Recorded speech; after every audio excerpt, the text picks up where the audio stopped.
Coming up on episode 43 of the Up Full Life podcast. The freest I had ever been. And that felt really, okay, all right, let me preach for a second. That was the best I had ever felt. That was the best musically, the best everything that I had ever felt about myself, musically, confidence. And it's the best that everyone else had ever felt in that band. And that, for all of us, was hard to handle. I'm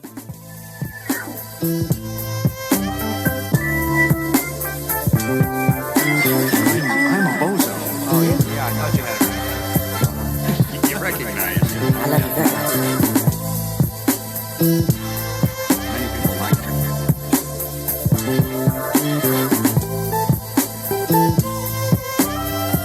Where all the girls go. Let's drink a toast forever and ever. Let's drink a toast forever and ever.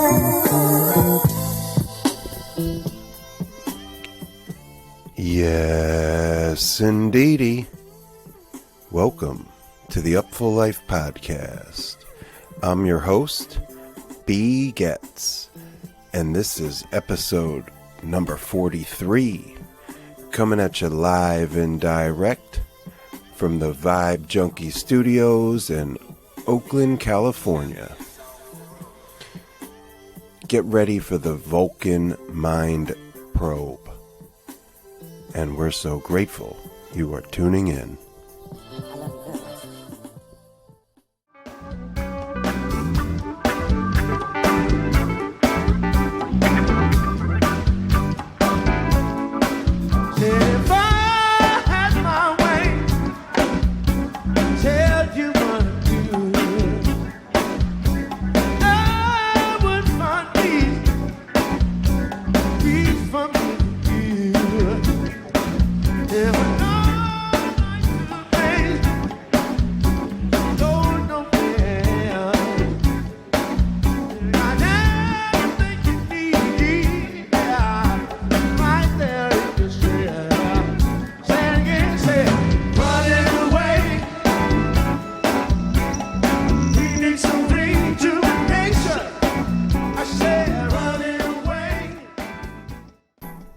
Episode 43 of the Up Full Life podcast is proud to thank our friends at Live for Live Music, liveforlivemusic.com. Now, I've been really honored and privileged to be a part of the Live for Live Music editorial squad since late 2015. And it's been just a hell of a ride. Super just thrilled to be in the mix as Live for Live Music is such a force for good works in the music scene, music culture, in myriad ways. And it just began as a Facebook page for music fans. It turned into a website that turned into a company with Kun Shah at the helm. And just seeing his evolution as a impresario and a visionary at the helm, and how he's transitioned into being really at the forefront of a lot of the social justice endeavors that have taken shape in recent years and coalesced in the greater, jam band, jazz fest, jam cruise, festival diaspora. So, yeah, I've worked with a string of incredible editors, including the current editor-in-chief, Andrew O'Brien, who's just an absolute joy to work with. Wanted to shout out my peeps at Live for Live Music. You should check out their YouTube page. They have hundreds of unique performances cataloged there, including all their Comes Alive series, which transitioned from a festival live event to, during quarantine, an online festival, kind of like a revolution of sorts, because they were able to raise hundreds of thousands of dollars for various causes. Wanted to shout out the whole squad: Kun Shah, Sarah Shah, Andrew O'Brien. So can't say enough about the good works and the positive energy and righteous intention behind so much of what goes down with Live for Live Music. So shout out Live for Live Music. Check them out on YouTube, Instagram, liveforlivemusic.com, the OG Facebook page. You can check out my work under the author page, B Getz. And you're hearing the Nigel Hall Band doing Maze, Frankie Beverly and Maze, Running Away on the Acura stage at Jazz Fest 2016. Big D Perkins getting busy, Jamison Ross and Alvin Ford Jr. on the drums, Weedy Brahma. Man, what a squad.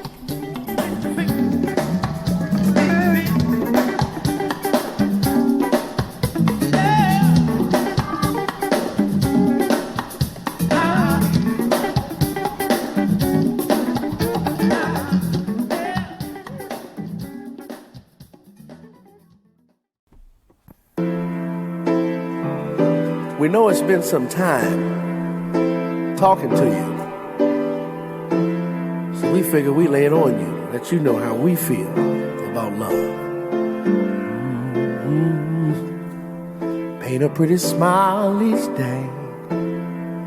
Loving is a blessing, yeah. Never let it fade away. It's all about love. Build yourself a true romance. Beauty that's around.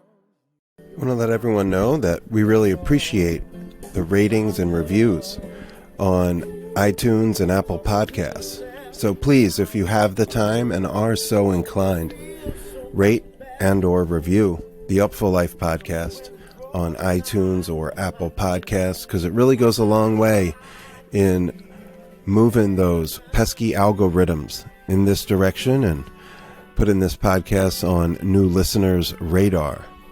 So yes, indeed, much appreciated on everyone who recently dropped through and left dope-ass reviews. You know who you is. You can also email me direct, b.getz@upfullife.com. That's b.getz@upfullife.com. If you hit me up there and let me know you've been listening to the show, I'll send you some stickers, no doubt. And we also really appreciate any feedback, constructive criticism, suggestions for guests, anything you want to communicate. We appreciate. And lastly, we started up the Patreon, patreon.com/upfullife. It's just basically a way for people to support this podcast and support my work as a music journalist and culture reporter across the various mediums. I indeed will also send stickers to patrons and share some music near and dear and special to me that might not be as readily available or in circulation. And then we'll see from there. I plan to do some bonus episodes as I'm able to and as more people subscribe. So thank you to my earliest patrons, patreon.com, patreon.com/upfullife. It's all about love.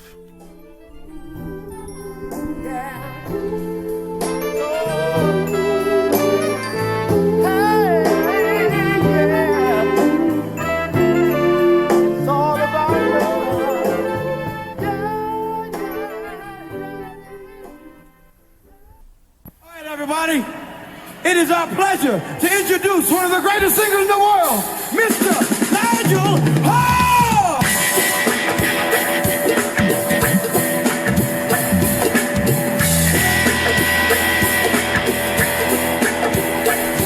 Red Rocks, make some motherfucking noise!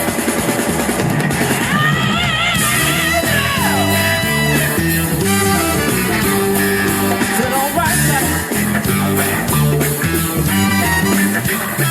Red Rocks, I want you to make some motherfucking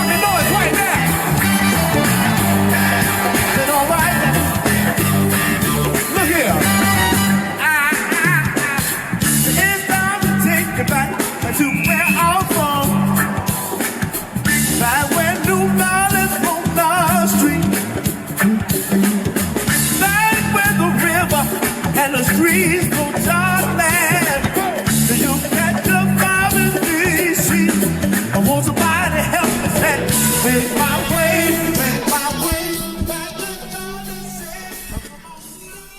Yes, indeedy, you heard that right.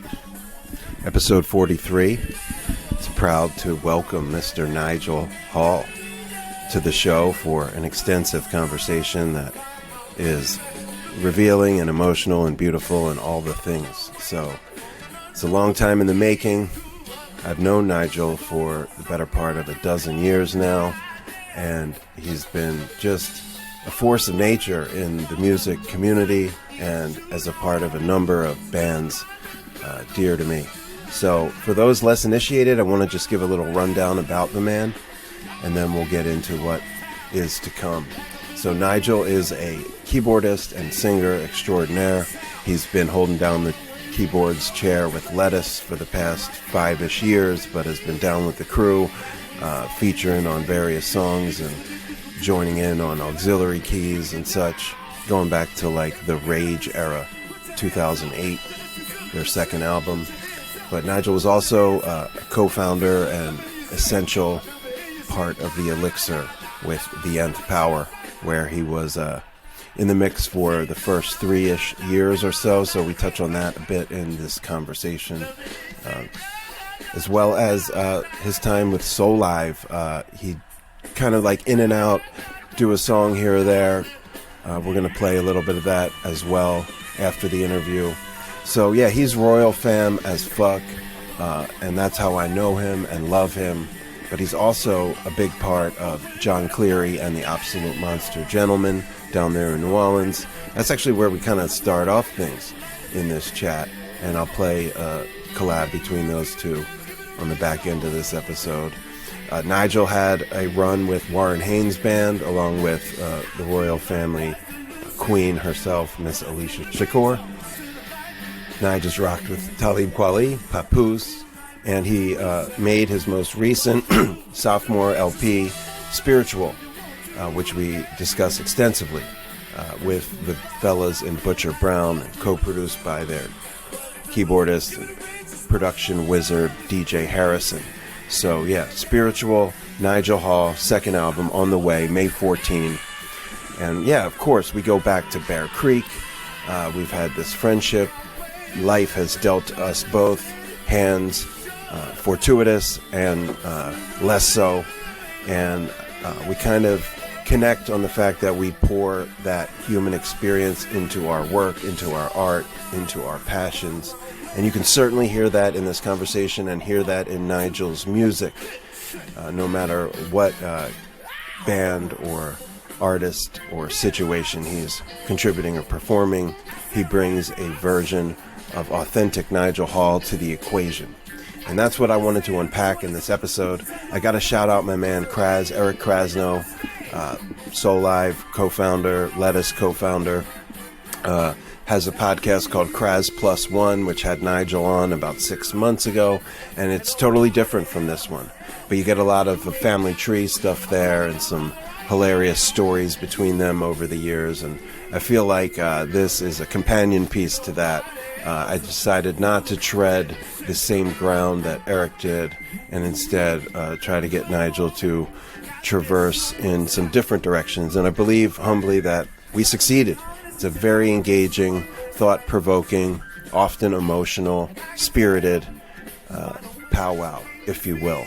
So what I'm going to do is first play his new single, Wake Me, from Spiritual, dropping May 14, just so you can get a little frame of reference for what we're going to chop up in terms of his new material. He's currently happily married, living in New Orleans, but he's from D.C., and he brings a whole lot of district to anything he does, and you can hear that in this Go-Go, Making My Way Back Home that I kicked things off with from Red Rocks 2015.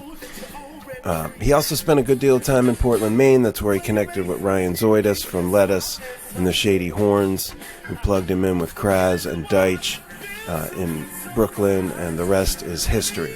So with that, I'm going to let you know I did this interview on Zoom, which was a first. Nige in Denver, he's like, yo, let's do it on Zoom. You know, I was like, whatever you say, dog. So that's what we did, which was a gift and a curse. It enabled us to see each other and really kind of vibe out on the conversation, and I could see the joy and just love emanating from him, which was amazing. But the audio is not as good as I would hope, so I did my best to shape it up. And I also dropped some sweet backdrops on Zoom, custom made for Nige, so you'll hear him react to those as well. But right now, react to this Eric B. and Rakim John with Let, and then we'll hear Wake Me.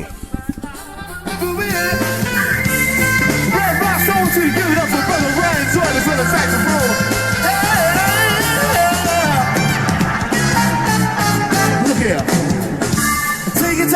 Take your time and do this right. You gotta know, you got to go think inside the shot.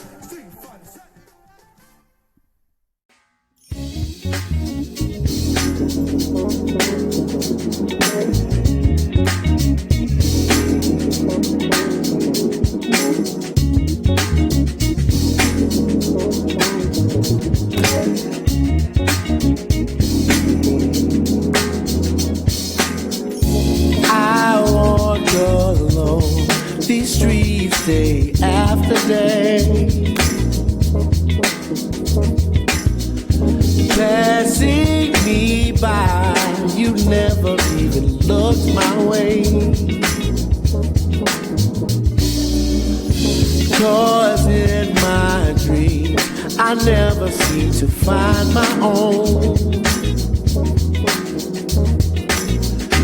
Without you here, I'm living all alone, all alone.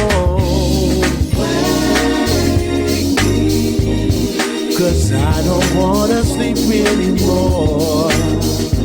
Oh, oh. 'Cause your love is what I'm waiting for. Year after year, my life seasons stay the same.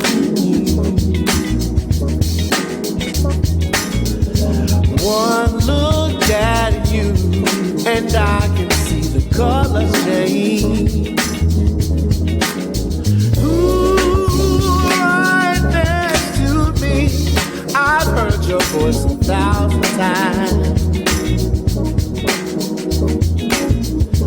I spend my days asleep and lost inside my mind. Oh, boy. 'Cause I don't wanna sleep anymore. Oh, 'cause your love is what I'm looking for.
Yo, Yo, what's good, my man? you hear me?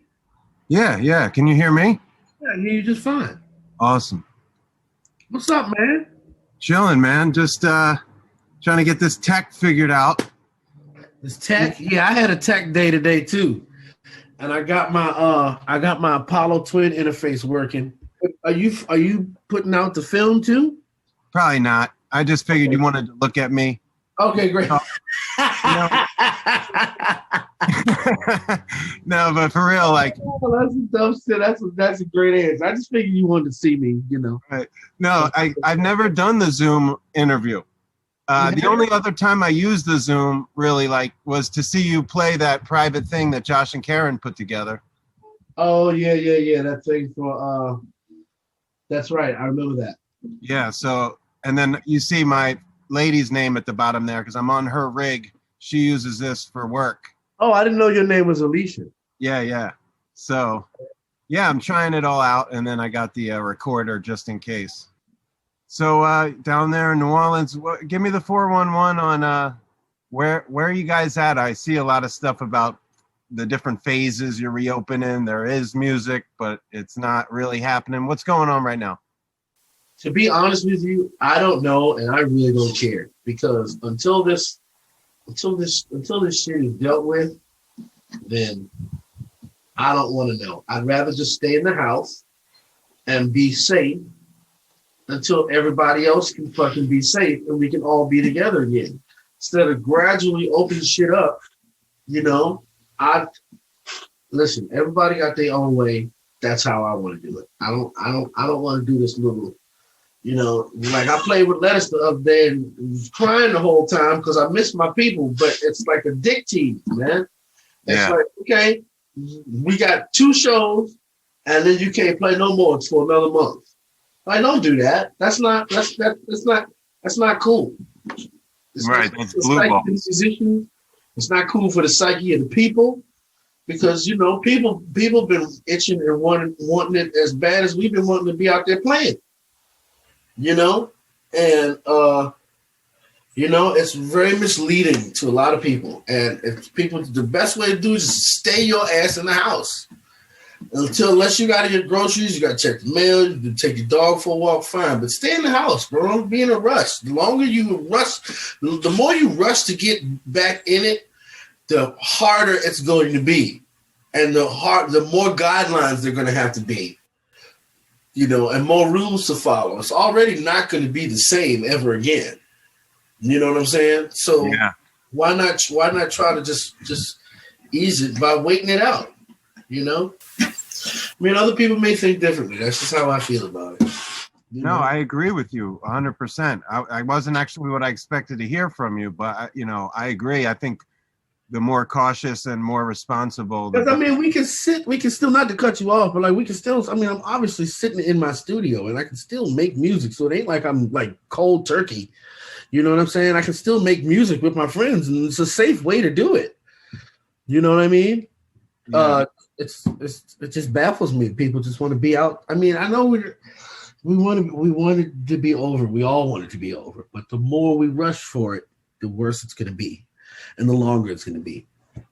I think that if people had really taken this fucking seriously, because there wasn't nobody in power taking it fucking serious. If you got common sense enough to keep your ass in the house, I think if everybody had done that, it wouldn't have been this long. It's been a year and a half, and there's been 400,000 people dead. You know what I'm saying? I do. It's a lot of people that died from this shit, you know, just because your ass didn't want to stay in the fucking house. If you'd have just stayed in the house, you'd have been fine, you know? So that's just, I'm sorry. I didn't mean to go off on a tangent. No, I want to hear it, man, because kind of like the elephant in the room. Yeah, man. I mean, you got to address it at some point, man. Just stay your ass in the house, bro. It ain't that deep. I see you. I ain't going nowhere. Right. You know? All these people die because you tripped. Yeah, it's a domino effect because you got the venues. They can't stay open without the loan money, but you got these corporate raiders stealing all the PPE money. It's never trickling down. Finally, the venues get some money 15 months into this thing. It's right. Exactly. It's not cool, man. You got legendary places that are shutting down, that have been there forever, that are shutting down because of that shit, man. I know, my man. I mean, we on the right side of this thing now, though. So, like, let's just So since we on the right side of it, people getting vaccinated and shit, I hope that ain't no like zombie flu or nothing they ain't putting in nobody. Cause it's possible. I mean, shit, the way shit been going since black people have been over here, Yeah. it wouldn't surprise me. It wouldn't surprise me if they were if that was the case. You know, I'm just saying. This ain't got nothing to do with how I feel. This is facts. This is not some shit I made up. This is facts. If you want me to pull them up, I'll pull them up. You can share the screen and I'll show you. It's good to see you though, bro. It's great to see you, man. I'm glad you did outside. The video. I could see you. I got the You're outside. Yeah. Here, I can switch it up and show you, but I don't even know how to use it. I could go outside, but I don't feel like unhooking my shit. Right. See, I got a beautiful rooftop down here. It's see, this is what it's really like. Oh, that's beautiful. That's beautiful. What, you live on a farm or something? No, this is our backyard in Oakland. Weed farm in Oakland. Yeah, this is my backyard. That's funny because Jon Cleary's coming out here tomorrow. Oh, really? What's going on? He's doing a live stream with Taj Mahal. Right on. Yeah. I wanted to talk a little bit about the Jon Cleary thing, man. While we're on the topic, I seen you and AJ doing the background vocals and stuff. So what do you got cooking there? Because I know you've been playing with Jon for a long time. You've been around the world with him, right? Yeah, a few times. Shit, I think I've been around the world more with him than anybody else. I think. Yeah. It's always fun when we go. I mean, it's always fun to go leave the country and go see other shit. But he's doing a record with the quartet, which is basically the Monster Gentleman Trio featuring me. I'm the other keyboard player in it. I feel really happy about that because he could have called anybody. Like Jon is a really good friend of mine now. Now we're homies. We live on the same fucking street. Burgundy Street's a pretty long street, but we live on the same street, and he lives in the Marigny. If anybody knows anything about the New Orleans, I live in the French Quarter, and he lives in the Marigny. I'd say Marigny Bywater, which is basically, if you look at it like in terms of boroughs, I live in the Lower East Side, and he lives in Brooklyn.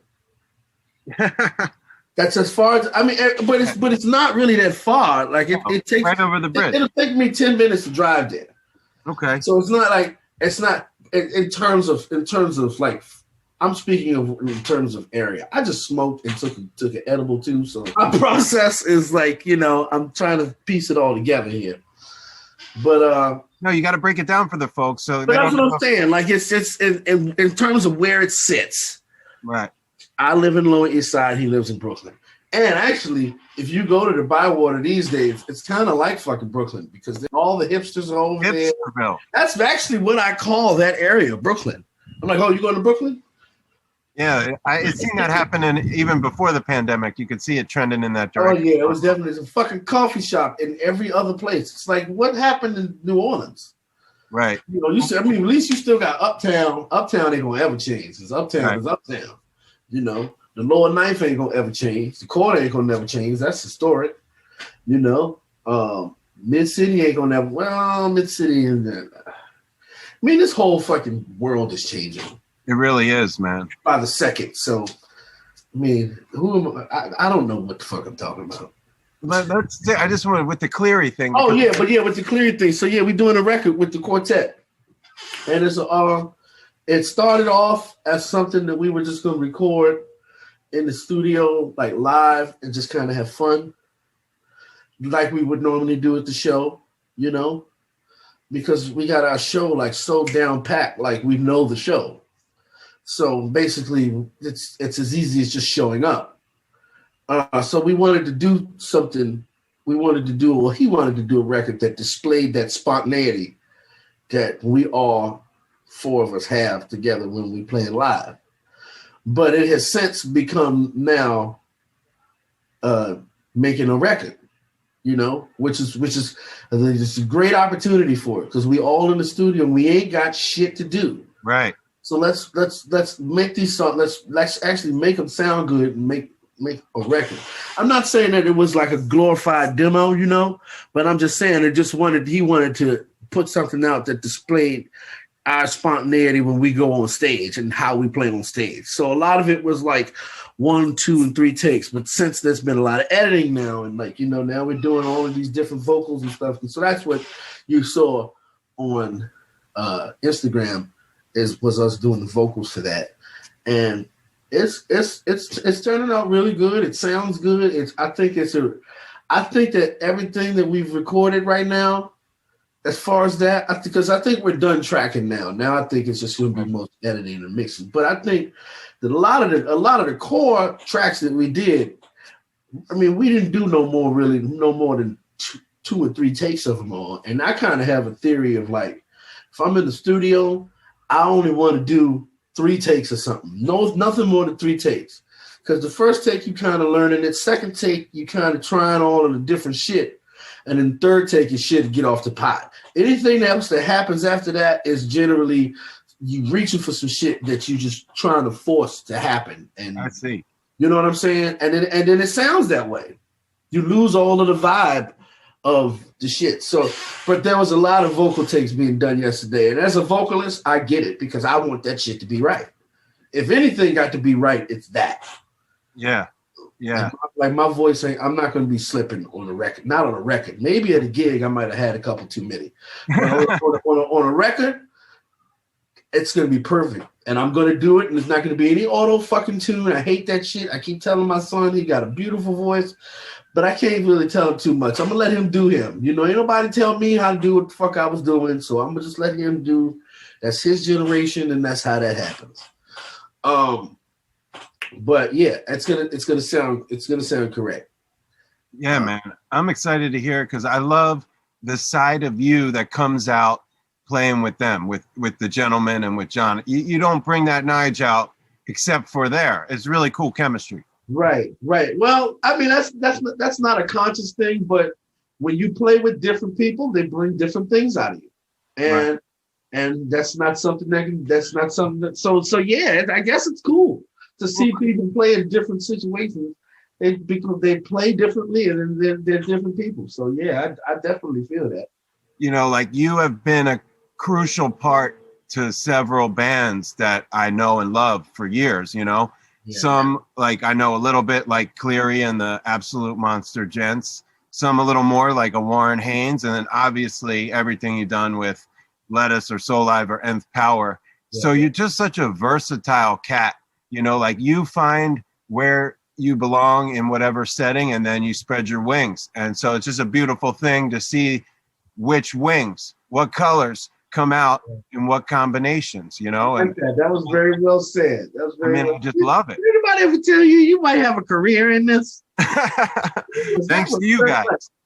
Yeah, you bring it out of me, man. No lie. You know what I'm saying? See? Yeah, you know, and I wanted to just, you know, kind of just get the 411, you know, we can talk about history and I want to talk about the old stuff, but sure. I want to talk about the now. You know, I want to talk about spiritual and your process. You know, obviously we're going to talk Lettuce, we're going to talk Nth Power, whatever. But spiritual is like what I'm playing every day right now. Thanks that you gave me the little press advance.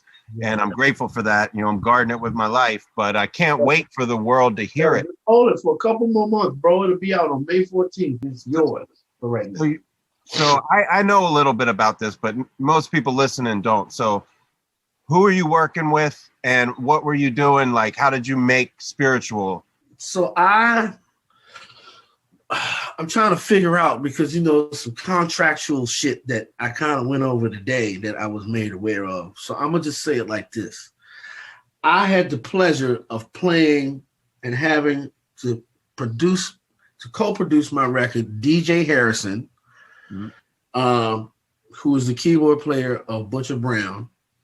I hope I said all of that right.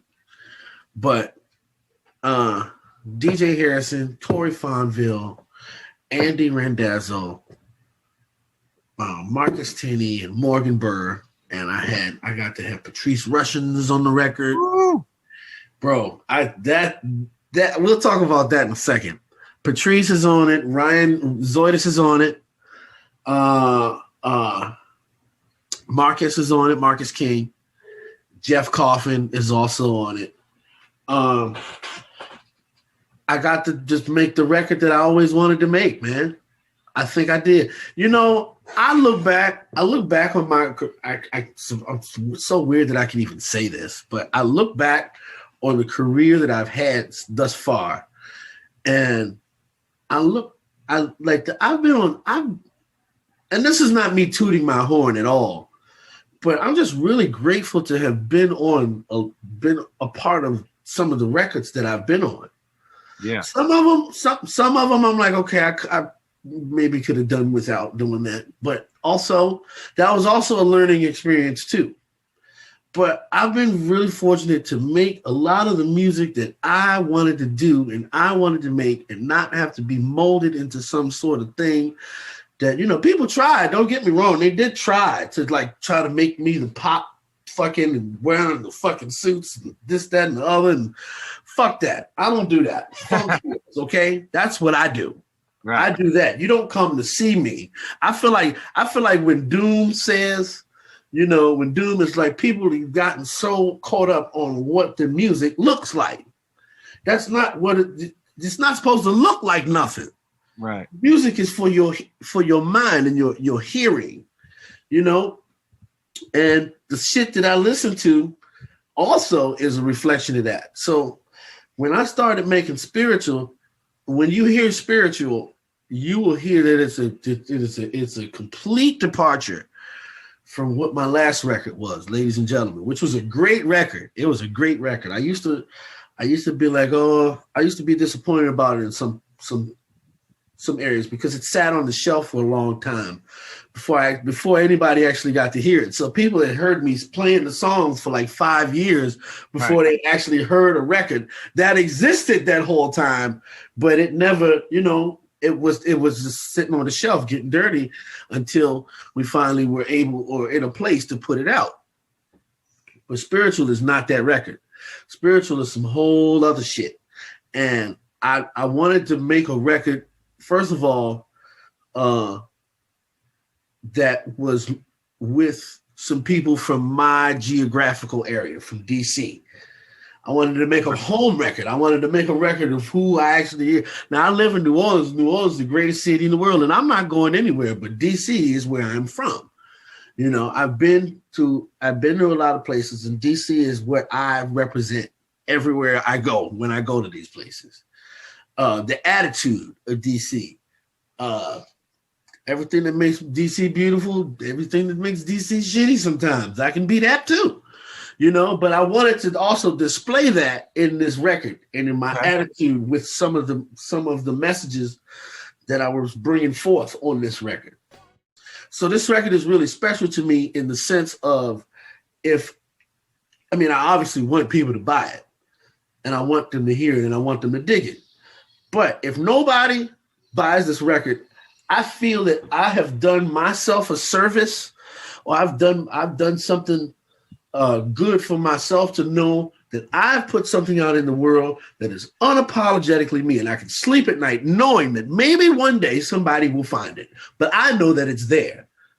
You know what I'm saying? I know that it's there. So if it's there and if it's good, and if God put me in the place to make that music, if God gave me the strength to run into the burning building and grab these songs, you see, because to be an artist, sometimes you got to go to a dark place to get this shit, to make people happy and get them to learn something. You have to speak from experience.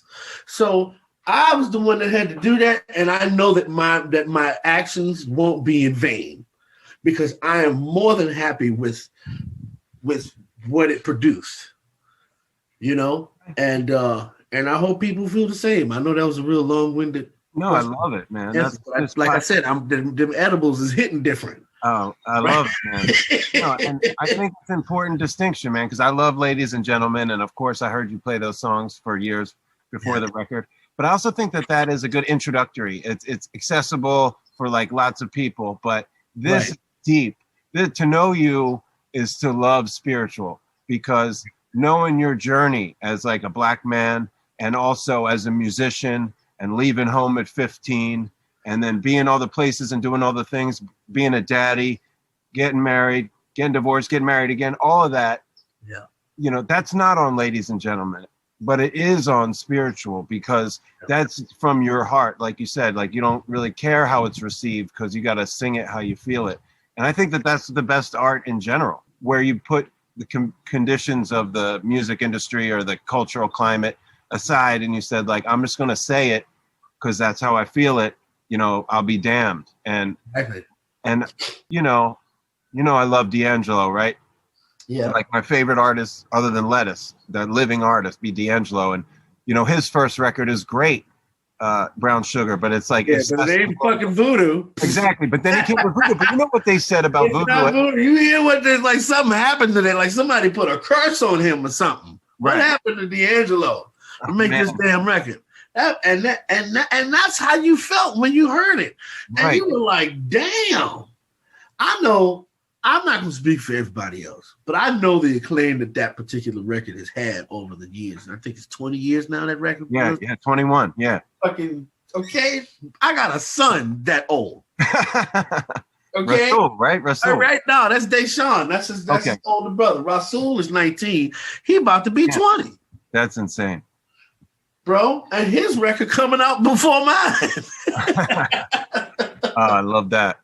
You know, he's sending me tracks every other night, man. And he got a video. He did a video and all that shit. He just know he cute too. It's in the genes. But yeah, that second album, the Voodoo album, you know, not to say your album sounds like it, although obviously it's clearly influenced. It's regional. You talk about the mindset. We're from the same region. I mean, that's our sound. I mean, that's a huge part of a huge part of our sound is that vibe. And you nail it, but it's still Nigel singing. You know, you're not aping other styles or doing somebody else. You're doing you. Miles said it best when he said that it takes a long time to learn how to play yourself. Interesting. That's a great quote. You know? It really is. It really is. I think I was having the same conversation the other day with somebody, and I was telling them about like when I first came around, when I started playing with Soul Live and stuff. Like I wanted to be Donny Hathaway so bad, and it was evident. I mean, you could obviously, first of all, you could hear it. I was fucking trying to sing like the motherfucker. Every night I used to wear the hats and all that shit. And I remember that. You know, that was a rough time in my life. Okay, yeah, man, but I learned. But hold on, I learned how to really just jaw and be me and sing through my experience. I think a lot of people misunderstand that because I get asked all the time to do like vocal lessons and shit. And I can't teach you how to sing like me. I can't teach you how to sing at all because I feel that comes from a level of experience meaning experiencing things that shape and mold you from a child to, and I'm talking about all things that aren't music, right? That drive you to be able to have that much control over something in your body or in your mind and direct it to do the things that it does. You have to have gone through something. You have to have sat in the shit, you know? Yeah. To make you want, because in a sense, I've always looked at it as you know, it's like singing is like crying to me. And you only know when it's real. You know when it's real. You know when somebody's faking it. You know when somebody's fucking really fucking crying. You know? Yeah. And it could be crying for anything. It could be crying tears of joy. It could be crying tears of pain. You know? But to be able to express that, you have to have really understood what it means to cry and really fucking feel it. You know, and not be stupid and just do dumb shit just so you can, you know what I'm saying? You know, see what it feels like. I could control, you know, no, live life. And the life is what shapes and molds that in you, which is, and you can only teach what you've been through. Right. You know, and that's it's like not comedy. It's like comedy. It's like you ever seen JoJo Dancer? Your Life Is Calling. Of course. Where he sets himself on fire with the shit, and like the conversation he was having with himself before he did that. Like that's supposed to be fucking funny. That's not funny. It's so dark. But it's dark. But if you felt that before, if you've ever felt anything close to that before, you understand that scene, and you understand what darkness he had to go into to make you see the point of what he was trying to say, to make you see why he was the way that he was, so unapologetically him. And that stuff is out in the world. And I'm sure that he said that he didn't give a fuck who saw it. Because I'm sure Richard would let you know that. But he didn't give a fuck. You know? And that's how I feel, especially with the crew I was in. We was just not giving a fuck. We was like, we're gonna do it this way. You know? And it was so easy to make, bro. The record was so easy to make. So this is how the record got the name. We had taken a break from recording. We went out, we was gonna have some drinks. Basically, I guess that was the end of the night. Because once we got drinking, that was gonna be it. Okay. But we were walking past this place. We was in Richmond, Virginia, and we was walking past this place. I can't remember where we was. But I took a picture of it because we kept saying spiritual. They did a song that we kind of gave a name to, and we called it the Spiritual Ham Zone. I'm sure you've heard us talk about the Ham Zone before. That.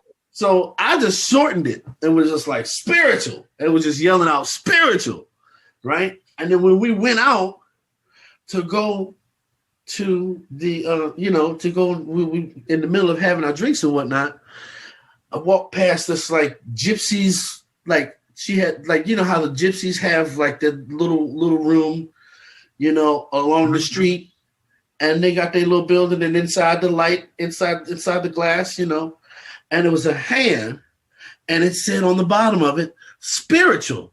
And I said, oh my God, it's a sign from God. And I was like, so this is not a gospel record, anybody. This was like we was drinking when we did this record. Okay, but it was that I saw that, and just the when you see the album cover, you'll see that's the exact picture I took on my cell phone. It's a high resolution picture because we got rules and regulations over here, but I took the picture, I pulled my phone out, and the picture that is on the front of the album cover is the picture that I took that night of the sign from God that I received on what I was going to name this record. And like I said, this record is just very unapologetically me. I love the DC. I hope you like it. Hey, fact, man, people are going to love it. I'll play a snippet on the show. You know what? Talk to Hillary about that, but I'm sure that will be okay. You have my permission, but talk to Hillary. Talk to Hillary. Of course, everything goes by Hillary. There you go. Hillary. Shout out to Hillary. Shout out to Hillary. The real president of the United States of America. Yeah, there you go. Okay. Right on, man. I know you want to do it all night, baby, but I gotta go to work. Somehow I think I'm free this weekend. Oh, shit. I gotta go to work. I said, your mans keep on working with the game. I need my fucking money, baby.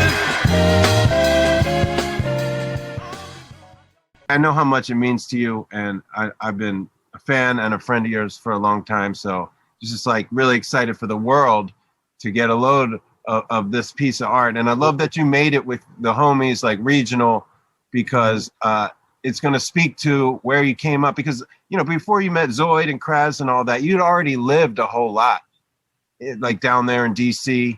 Basically. And this is a way to kind of tell those musical stories with people of that area that are also your peers. I mean, DJ and the crew, they're the homies. Yeah, they're the best. They really are. But I thought it was like thinking back to the first time I saw you perform, which was at Bear Creek, the first Bear Creek. You know, I did the whole thing, man. I rode the wave with you. It was my first time. It was the first Bear Creek, your first time down there. Went to the chapel, saw all that craziness. I saw the lettuce shows.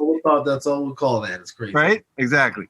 And I just want to say that I from jump, I was connected to you like that, like music and just, ladies and gentlemen, Nigel Hall, you know, and reviewing all the different twists and turns of your career.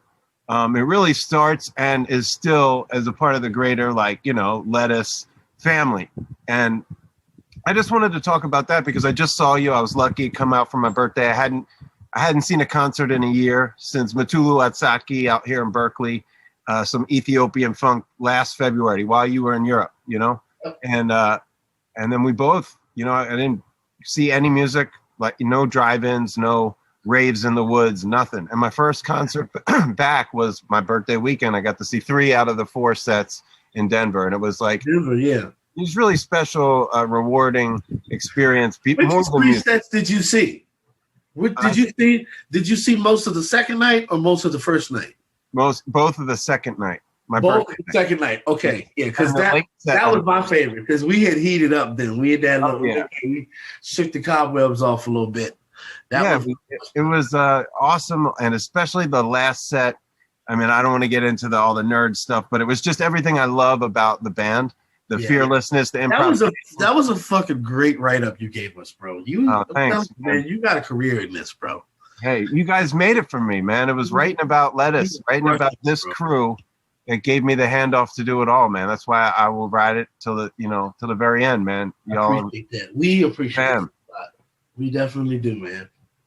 So, like, let me ask you this much: like, you've had a hand in the creative process for the past few albums, and you obviously had a major hand in the one y'all just laid down.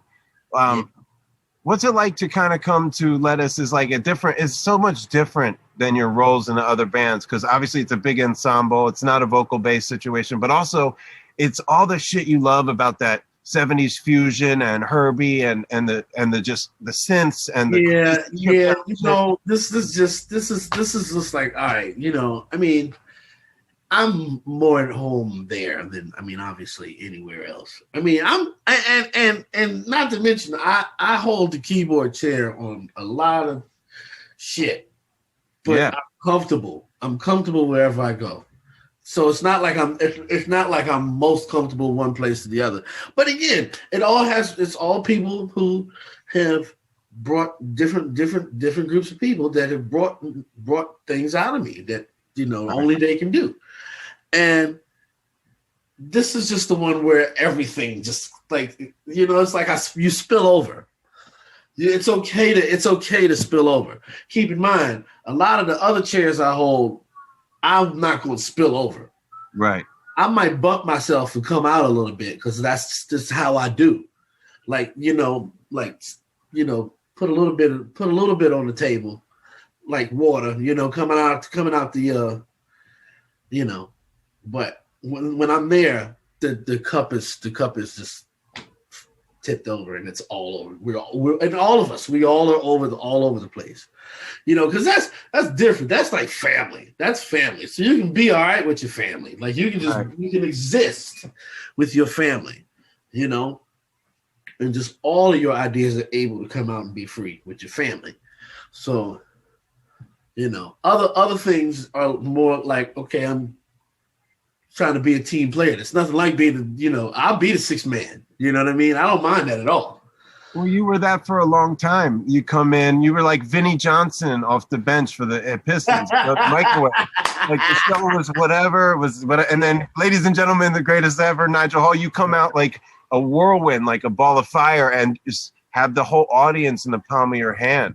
But now you're on stage the whole time. I enjoy being on stage the whole time now. I think I like that better than, you know, because, you know, waiting around means I have to wait.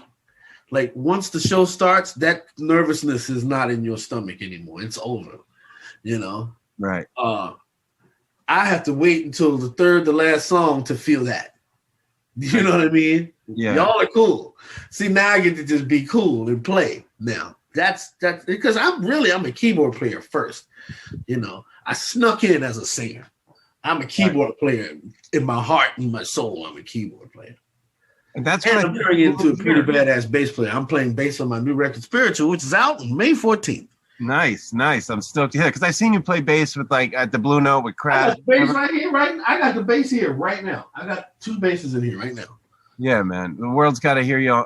You know, you can do all the things, but like you said about being a keyboard player, you know, and I know we talked about this privately once, but you know, Lettuce has a storied history of keyboardists. Jeff Basker, obviously Neil Evans, but you've taken that position and made it your own. You're not just playing what came before you, doing what you think you're supposed to do. Like you're Nigel motherfucking Hall of Lettuce, and I've told you, like this era.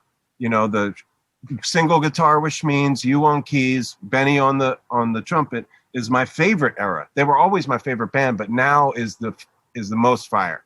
And you're an essential part of that element. Like it's so crucial.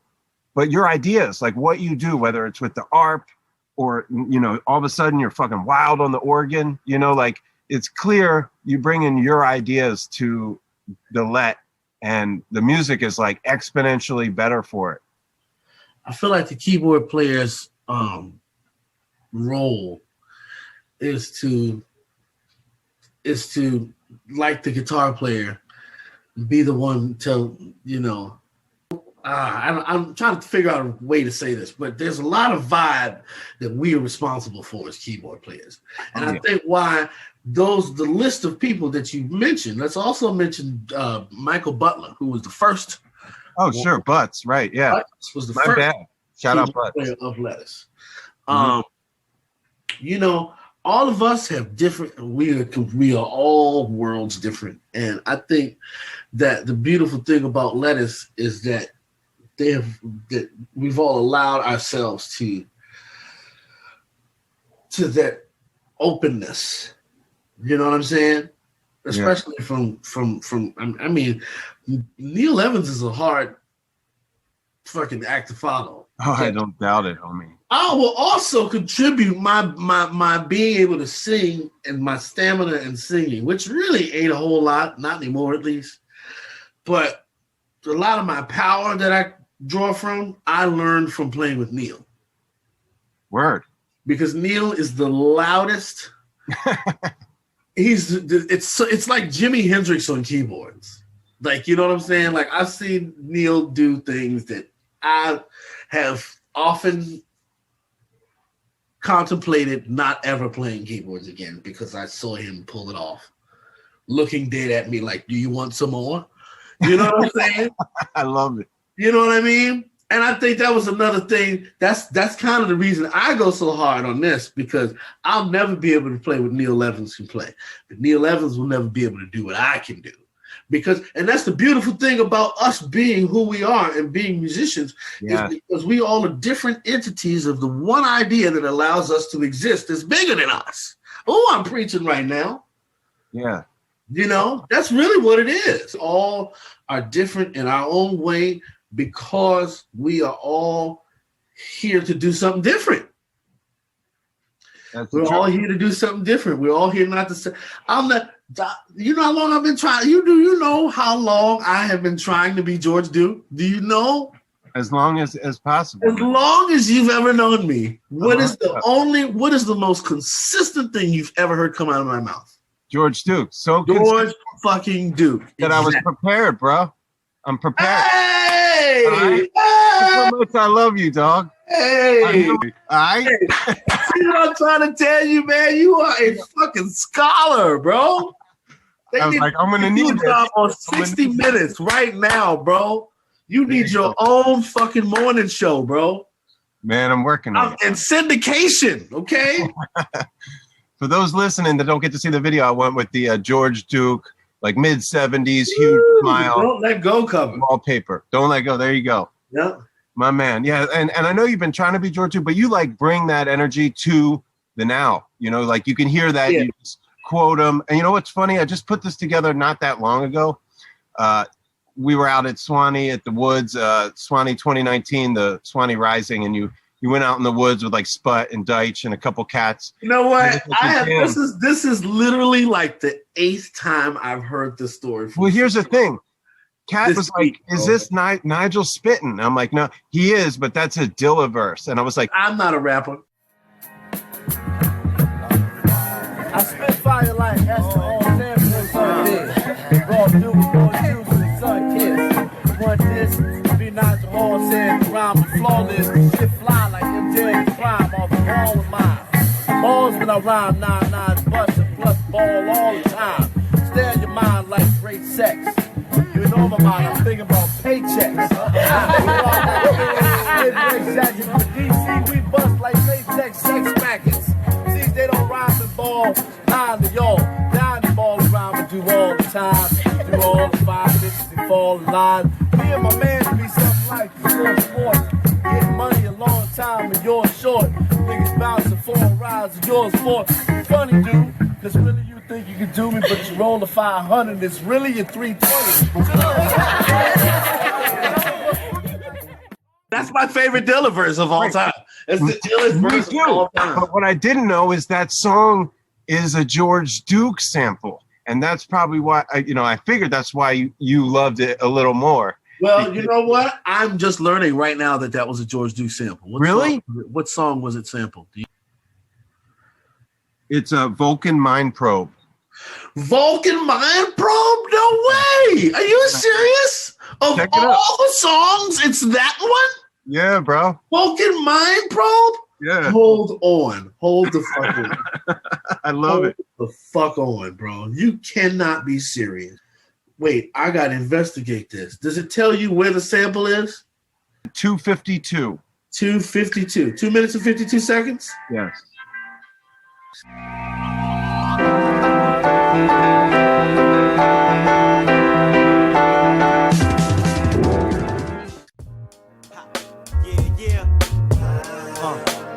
Play at your own risk. Act like you know, bitch, I'm on some grown shit. Play at your own risk. Act like you know, bitch, I'm on some grown shit. It's the Thelonious super microphones. You know what's the rap shit. But yeah, I hear it. Looking at it right here. But it's crazy because that's the most outest fucking song that he's ever written. It's called Vulcan Mind Probe. Like, give me a fucking break. Crazy. You know? That's fucking crazy. I just learned something new about George Duke today from you. I can't believe I dropped that on. I can't believe it either, bro. High five. High five. High five, for real. Jesus Christ. That was fucking awesome. That was great. Good. That warms my heart, man. For real. It's always great to learn something. Jeez. That's crazy. I would have never guessed it would have been that one too. Like, I've heard him. He's definitely sampled George Duke. He sampled shit out of George Duke. He'll flip George Duke. He'd flip any fucking thing he wants. Sometimes you cannot recognize it, because he's so twisted with the chops. And that's what I'm saying. Like, he had to have been Dilla that did that, because wouldn't nobody, everybody else I'd have caught it. That's fucking amazing. Hey man, I'm still Thank you. Blow your mind. And I love how you guys, the beauty of Lettuce is the references. You can reference George Duke in your style. We're always referencing. There's always something going on. And then Dilla. You guys always have the, whether it's Mr. Yancey or Phyllis or Purple Cabbage, they all have these elements of that era of Dilla. I mean, it's this. Oh man, it's crazy because we do so many different things. But the reason I love it is because we're true to that makes it actually beautiful. Like, we can do East Bay shit when we feel like it. Oh yeah. George Duke funk shit when we feel like it. Go DC, go when we feel like it. Not many people can do that. Oh, you do unless you're from DC, unless everybody from DC. But that's a good example of the Nigel Hall factor. Lettuce wouldn't do convincing go-go without you. You bring the authenticity, you bring the energy, you bring the vocals. I mean, Deitch could play a go-go beat like a motherfucker. If I wasn't in the band and they were playing it, I wouldn't allow it. I wouldn't allow it if I was there. Right on. I love when you bring the go. And, you got the DC lyrics, talking about Georgetown, New Balances, all that shit. Like, It's authentic and it's you. And you bring that to the band. And I think that's what makes this era of Lettuce so incredible is that even a wider scope. They already had the wings, but you give them a wider scope, and we're better off for it, man. I really appreciate that. That really means a lot. That warms my heart to hear you say that. I hope others feel the same way. I really do. Yeah, well, I'm certain they do, man. Look, I've been giving these out for about a year. I would have given more away. That's you. Oh, what? Where'd you get that from? I made them, dude. I made like a couple hundred. They're all over this country, bro. I've given them out. Yeah. It's you from that picture. Yeah. So it's funny. You know what? I'm gonna tell you a little story about that because I've been trying a new fashion vibe, and I felt really good to do that in Europe. I was in Europe when we took that picture, and I was really feeling myself on the fashion tip. Right on. I felt like I was on some shit though. I love it. But yeah, you know, when I hand people those stickers, man, they bug out. They love you. Like it's a sticker? Yeah, it's a sticker. Man, you better send me some of them damn stickers, bro. I will, man. I was gonna give you one. Stickers, I gave a couple of the guys in Denver, but I didn't want. I don't know. It's kind of weird. Like, hey, man, here's a sticker of you. Yeah, I know that is weird, but it's you. And you presented it to me this way, and not like a weirdo. Yeah, man. I'll show you another thing. I pulled this off the wall, but I've had this for like 10 years. This is what is that? Here, you gotta take the George Duke off. Okay. Yeah. Hold on. This is I hate to say that, but I know me too, but it is what it is. It is what it is, bro. All right, let me get that here. All right, there we go. What is that? This is you at Jam Cruise, like 2010, with like Tony Hall and a couple other cats. Whoa! Where'd you get that from? I bought it at. And I signed it. Yeah, it's autographed down right here. Autograph. Whoa! Yeah, so this is in our living room, man. It's one of our faves. Oh my goodness! Yeah, I can't even. Wow, that is amazing. Ivan Neville over the shoulder, and then Tony Hall in like a tux back here. It's on the pool deck. I remember that gig. I remember exactly what gig that was. I don't remember them often either, but I remember that one. Yeah, man. So that's awesome, man. Wow, man. That's very flattering. I got it at Jazz Fest. I think I got it at like Fire Fest. There's somebody out there hawking my shit, huh? Out of Fire Fest. So yeah, I wanted to. I got, obviously, you probably don't remember or know this, but so I was locked up for a year, and during that year, I do remember that. I remember. Well, but that's when you left Nth Power, right? So all this stuff that we're talking about with Lettuce, might not be possible, and I'm not here to.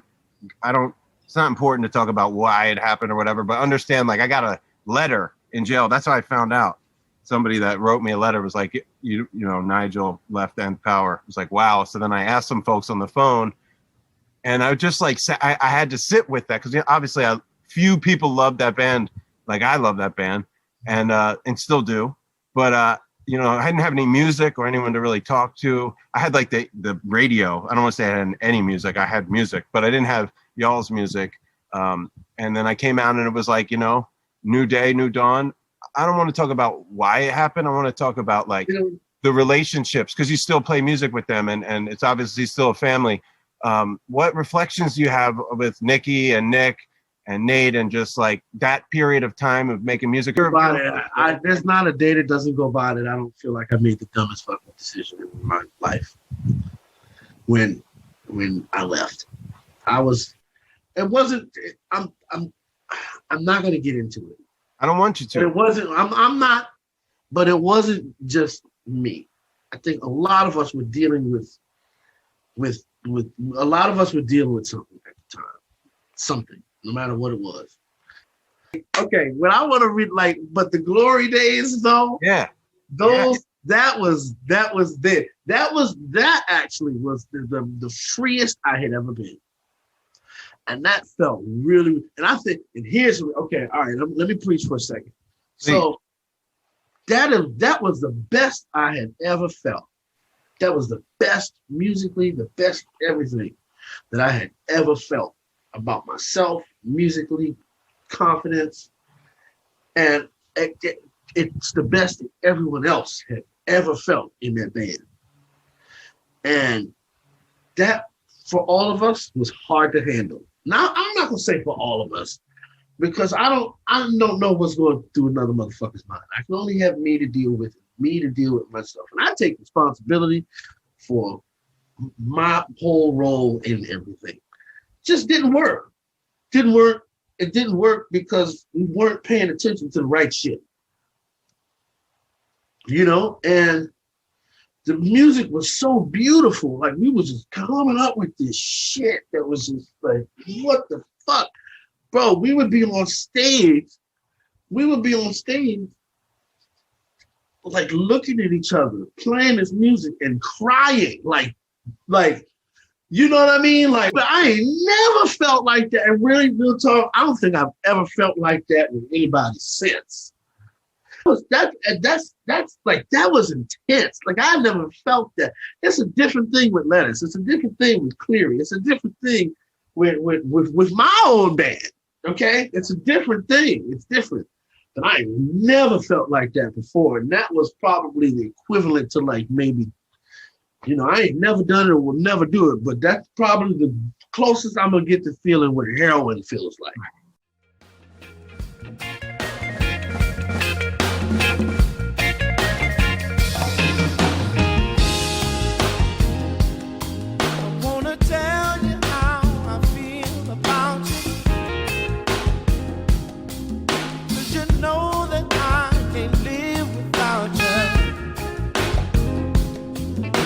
I'm gonna do the best I can,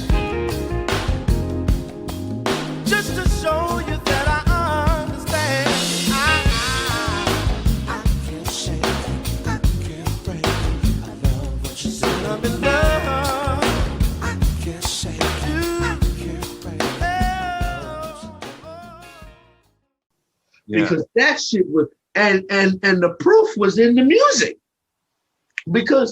Because people were coming up to me left and right. Oh my God, like this shit that you're writing about, the beauty and just the fucking, I mean, we were crossing some other shit while still being our silly ass self, playing Doobie Brothers and shit. What? Okay, listen to this shit that we wrote that's the most beautiful shit you ever heard, and then watch us crush the Doobie Brothers.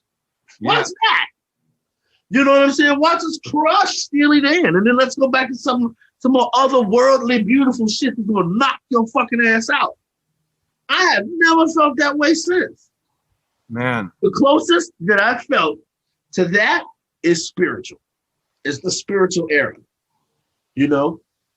No, I was just saying, I see the lineage between that you and what we hear on this record. Yeah, you know, but I just think it was something. I don't know what was going on. And things are in your life for a reason and a season. And I feel that it happened. Everything happens for a reason. Yeah. That made me the person that I am today. That time, that really made me, you know, that made me who I am. And and we all still talk. Me and Nikki play in a band now. I know. So we started another band.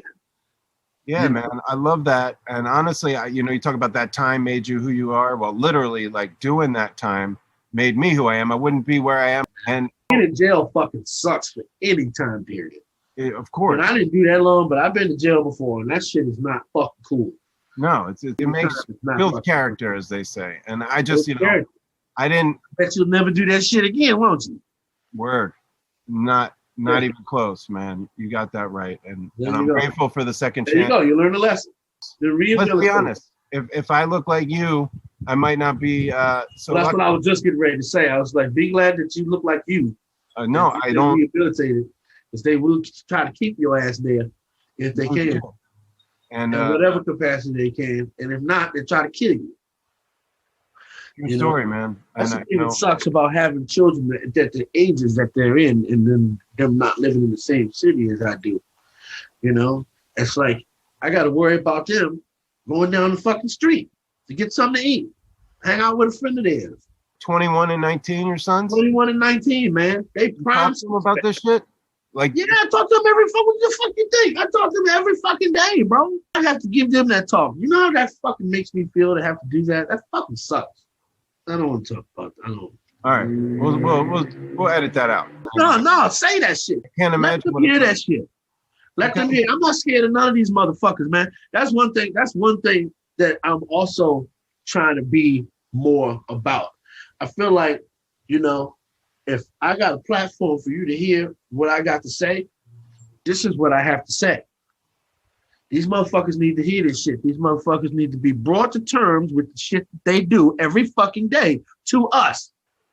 It's been fucking open season on us since we've been here. Okay? And I feel it very important to share that. On Spiritual, you will hear a song where you will be immediately enlightened on how I feel about shit, if you don't already know. Yeah, man. You know, because I'm gonna do something about this shit. If I'm gonna say something about it, I'm gonna at least make you aware. You know, y'all not gonna keep killing us dead in the street. Y'all not gonna do that shit. I mean, that's why they give you. I'm obviously not talking about you, but I'm talking about the idea that we're dealing with right now. That is negativity and Satan. You know, yeah, shit fucked up. So, yeah, we ain't got to say no more else about it. Now you know. Heard. And if you got a problem, if any of that bothers you, then by all means, you know. Yeah, I do. Man, that's where I'm at.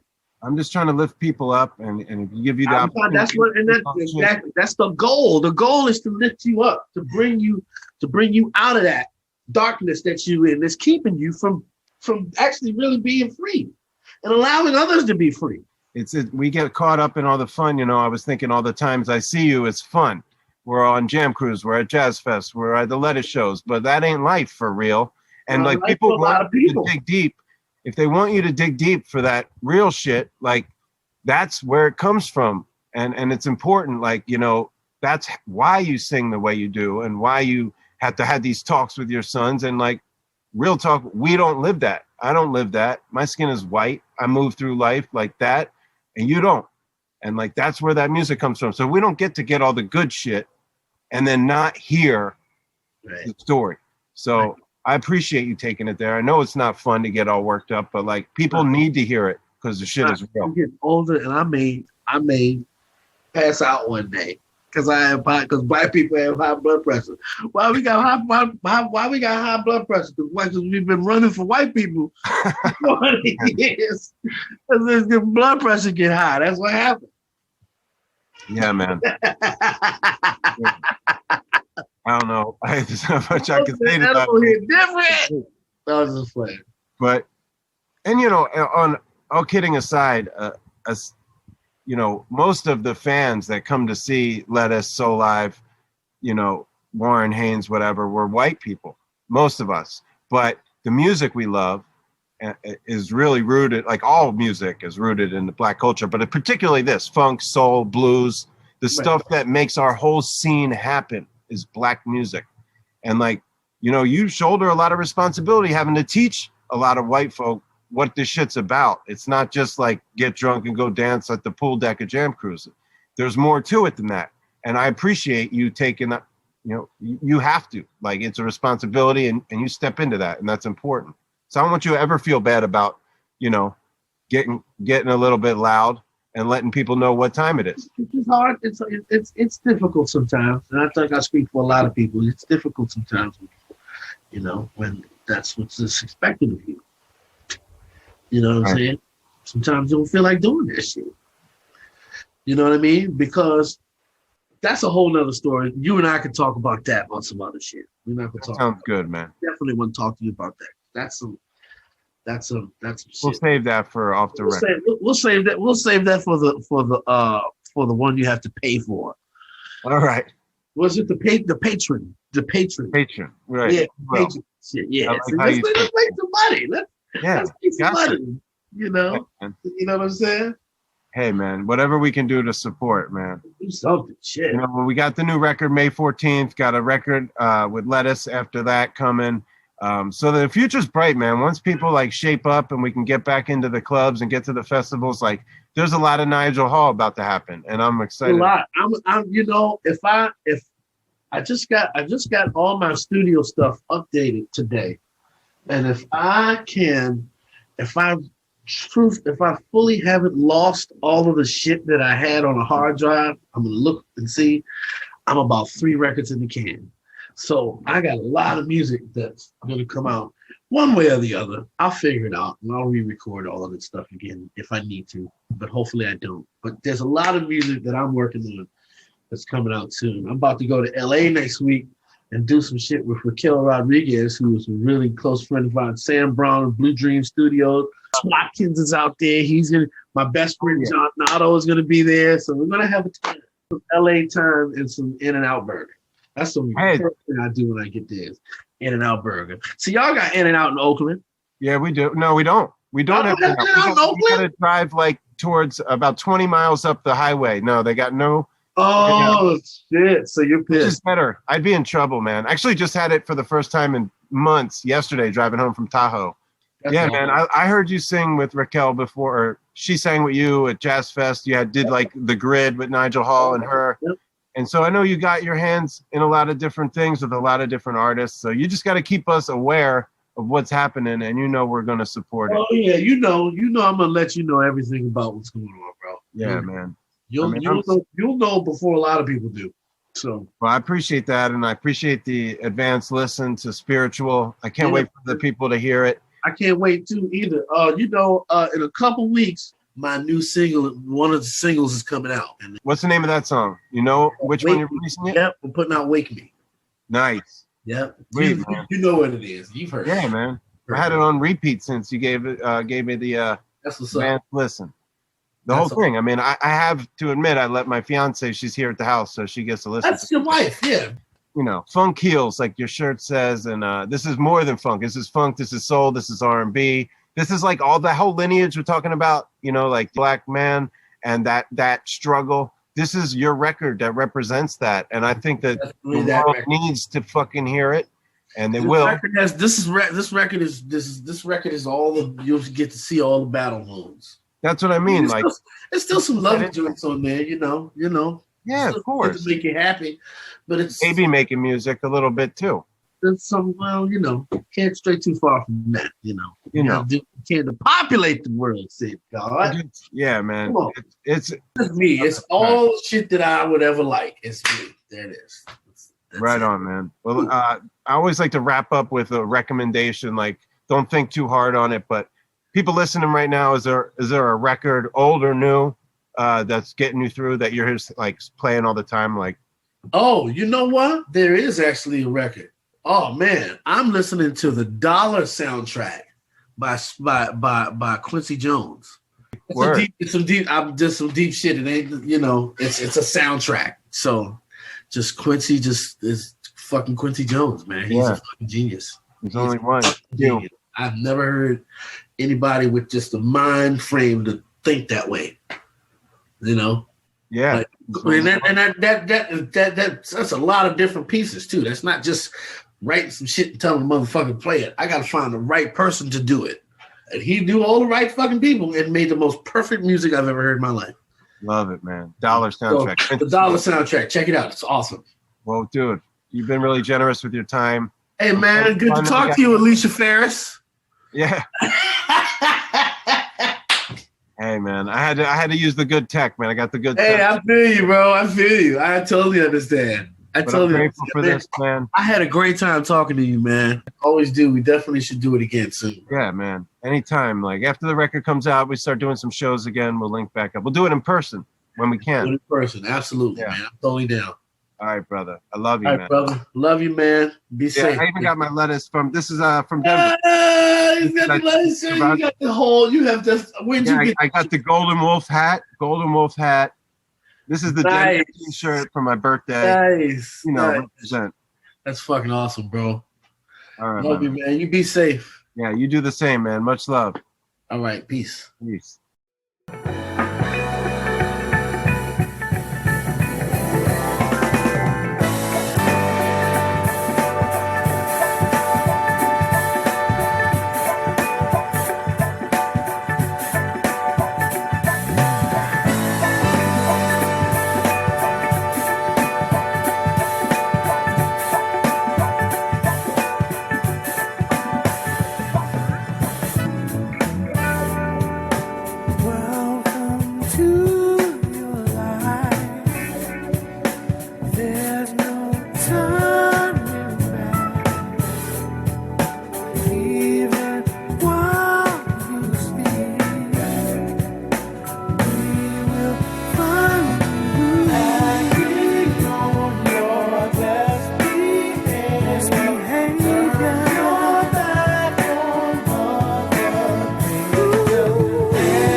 Yes, indeedy. Want to say thank you, deep bow to my man, Nigel Hall, for that very forthcoming and rewarding conversation. Long time in the making. We left a lot on the table. I look forward to picking it up down the road. But in the meantime, like we always do about this time, vibe junkie jams. And generally it's just a song, maybe two. But given the event that is Nigel Hall's appearance on the Up for Life podcast, I figured I'd turn it into a celebration, bitches. Because Nigel has obviously touched so many different bands and artists, has myriad contributions, and I wanted to spotlight a number of them in the aftermath of that powwow we just shared. First things first, Lettuce co-manager extraordinaire and another dear friend, Miss Hill Clinton, gave me permission to play just a snippet of Nigel's forthcoming second single called Gotta Go to Work from the album Spiritual, dropping May 14. So we're going to start the Vibe Junkie Jams with a little bit of Gotta Go to Work and then follow that into an deep cut, My Favorite Things, their version of Luther Vandross' Christmas classic. And by there I mean DJ Harrison from Butcher Brown and Nigel himself and my man Randy from Funk It Blog, major cat in all of our lives. He thinks this is kind of like a bonus track, if you will, to the greater spiritual project. So I thought, since it's up on DJ's SoundCloud, we'd include that. And then I'm going to follow that up with Woman Gotta Have It, the Bobby Womack classic. It's Nigel and Jon Cleary, who you heard him speak about in the beginning of the interview. This is another deep cut that's been on the SoundCloud for a few years now. It's probably a 5-year-old, 6-year-old song, maybe older, their version, their recording of it. But it's just stunning and perfect. So we're going to come with Woman Gotta Have It, Jon Cleary and Nigel Hall. And that kind of will be the first chapter, but I'm going to give you the whole rundown of the set now, just because it's easier for me to do that and just instead of editing in comments between songs. So from there, we're going to transition into like a different place in Nigel's style and career. And it's funny because when I talk about periods of his career, it really started for me with that song you just heard, Everybody Wants to Rule the World, Tears for Fears classic. And it's received a number of interpolations in the Royal Fam from the first time I heard it performed with Soul Live and Nigel at the first Bear Creek in like 2008, all the way up through the masterful interpolation that we just heard in the background there on Lettuce's Grammy-nominated album Elevate, co-produced by Russ Elevato of Soulquarian's fame. So that song is this perfect launching off point for this career-spanning look at Nigel's just awe-inspiring artistry. So on the back of that Woman Gotta Have It, we're going to get into Soul Live and Nigel Hall doing Prototype, a cover of the Andre 3000 number found on his Love Below album.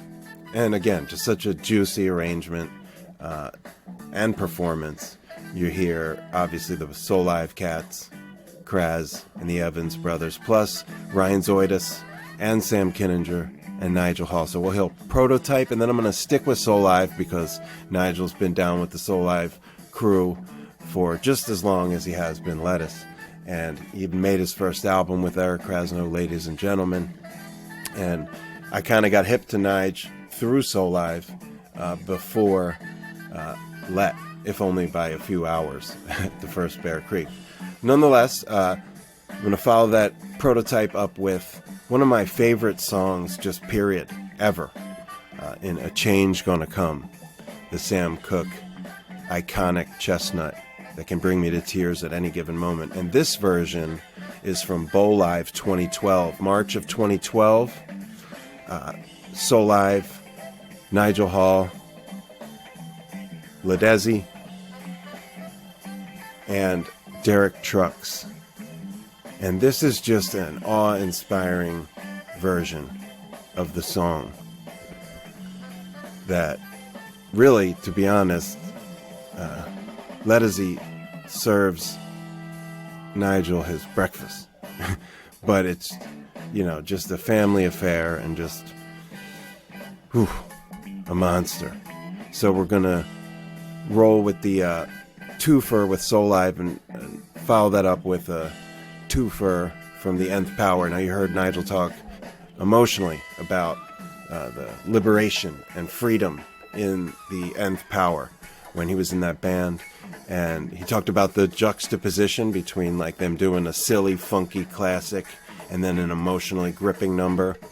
So I'm going to do that to you and cover the arc of the musical relationship as well by giving you an OG version of Catfish, the Temptation song that Nth Power just functified. And that's from Aura Studios in 2015. And then I'm going to follow that up with the Only Love Into War. So that's their original song. And then Bob Marley's take on a Haile Selassie rallying cry classic. So, Nth Power does a ton of tributes. Nobody can do a tribute like Nth Power can. And their Marley tribute is just next level. And Only Love is among my favorite songs that they ever made. And this version actually is recent. It's part of the quarantine experience, if you will. And they did it for one of Live for Live Music's events, Comes Alive events, to raise money for... I think this one was actually for in the summer. It was Justice Comes Alive. Nonetheless, an amazing story. All the OGs coming back together. Nate, Edgar on bass, Nikki Glaspie on the drums, Nikki K. Casarino on guitar and vocals, Weedy Brahma, and of course, Nigel Hall. So we're going to go Catfish into Only Love, War, and that'll cover the Nth Power 2015 and then 2020. We're going to finish strong, of course, home team, Radiate Let, and I'm taking it all the way back to Bear Creek 2009. Somehow Derek Trucks always seems to sneak in, but this was like the moment. I may have even played this on the pod before, but if I have, I'm going to play it again because it's apex, early Nigel, the moment that really I just realized that lettuce was my religion. And, Paul Levine, Bear Creek, just fam as fuck at a transformative time in my life when I was a bit of a lost soldier and found myself and my people and my religion at the amphitheater stage at Bear Creek. And really, if I could pinpoint a moment, it was during the We're a Winner, Move On Up section of Lettuce's closing set with Nigel and Derek Trucks and the late, great Kofi Burbridge. So that'll wrap things up. There's our complete segment. Celebration bitches for Nigel Hall. You know what? Fuck that. I'm going to sneak one more in there, closer to the top. Papoose, the rapper, the MC, Underground Cat. Somehow, him and Nigel, I didn't even know about this till after I talked to him, but they have a track from this past October. So, I'm going to sneak that Papoose song in there. Antidote.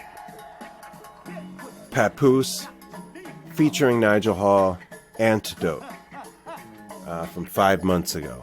So, yeah. Sorry for the out of order shit, but you know, I'm freestyling it here, so forgot to write that one down, but I did intend to play it, so I'm gonna put that closer to the top. And with that, yeah, you're hearing that go-go shit we were talking about in the interview. That DC go-go funk that Nigel brings to the table. And this is called Let It Go-Go.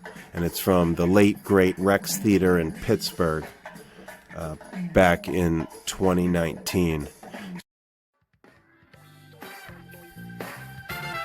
Actually, pardon me, I'd already recorded the outro segment for the Nigel Hall Mega Mix Vibe Junkie Jams, and I was listening back to an edit of his interview, and his passionate words and messaging behind the struggle with racism and talking to his kids really just resonated with me even deeper, because as I'm producing this episode, the trial has started for the officer charged with murder in the death of the late George Floyd up there in Minneapolis, which was a powder keg for the resistance that we are still walking arm in arm with our fellow brothers and sisters and peoples of color.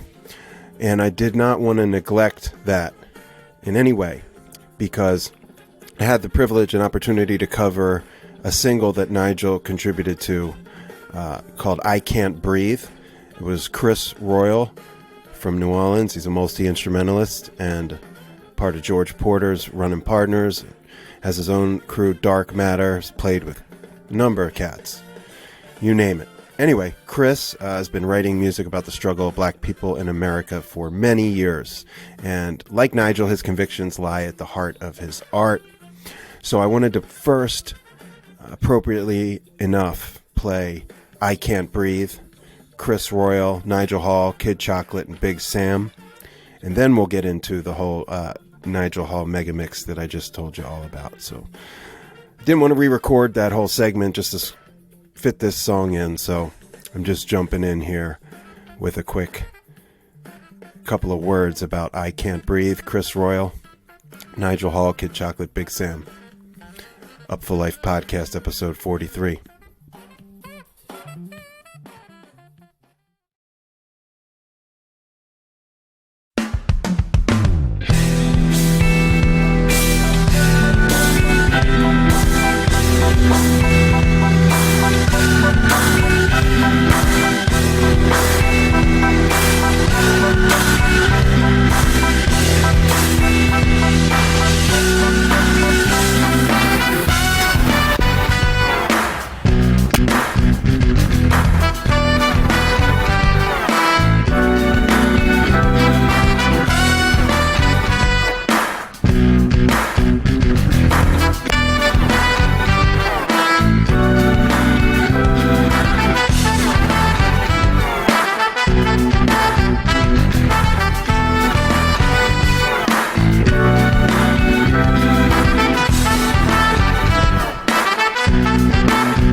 But they shoot first, ask questions last.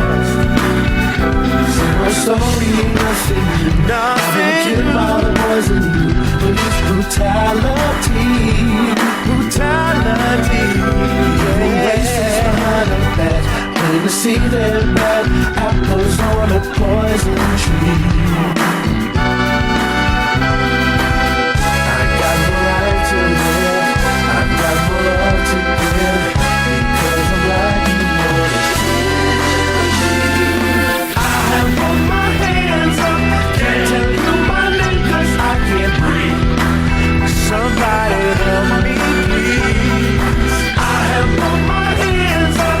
Can't tell you my name 'cause I can't breathe. Somebody help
can't breathe.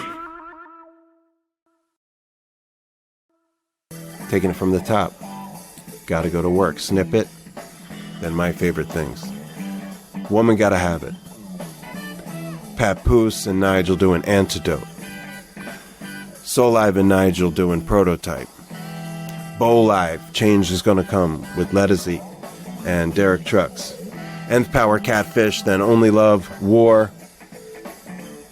Then Let Us, We're a Winner, Move On Up, 2009. Signing off. Goodbye, God bless. Yes, indeedy.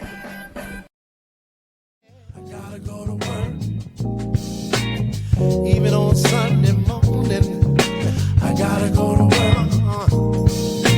I know you want to hang out this weekend, so said I gotta go to work.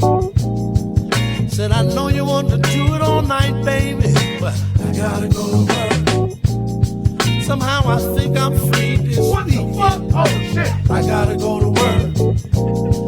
I said, you know your man keep on working, playing the game.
a smile on her face and say the things that make her feel better every day. Then you gotta say on your P's and Q's, 'cause if you don't, the woman you will surely lose. Oh, I'm lost. No one can help me share the pain that love has cost me. Oh, woman's gotta have it. Oh, yeah, she gotta know that she she's needed around. Gotta make her feel it. Know that she's not walking on shaky ground. Yeah. Oh, think it over, my brother. Gotta think it over. Think it over, my brother. Think it over, think it over, think it over, think it over. And listen, oh, don't take for granted the smile on her face. Check a little close, you might find a tear trace. Maybe the girl might never say a mumbling word. Ooh, make sure, better make sure that her voice is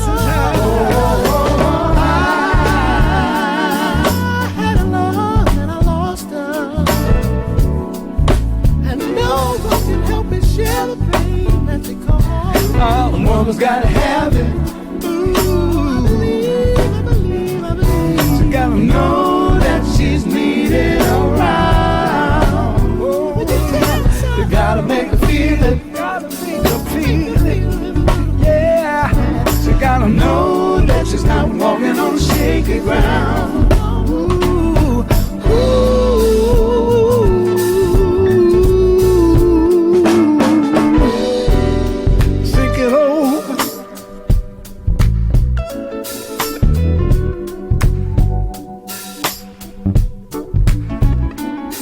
Got to give her what she wants, when she wants it.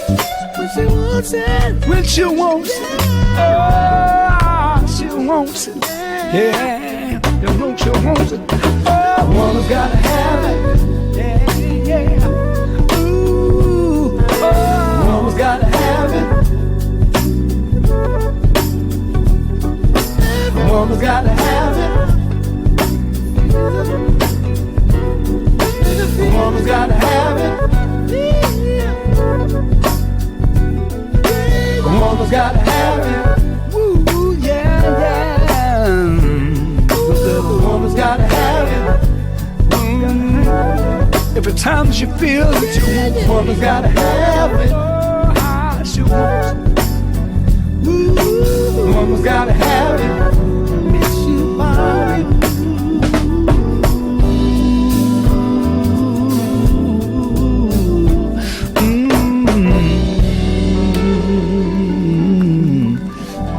Well,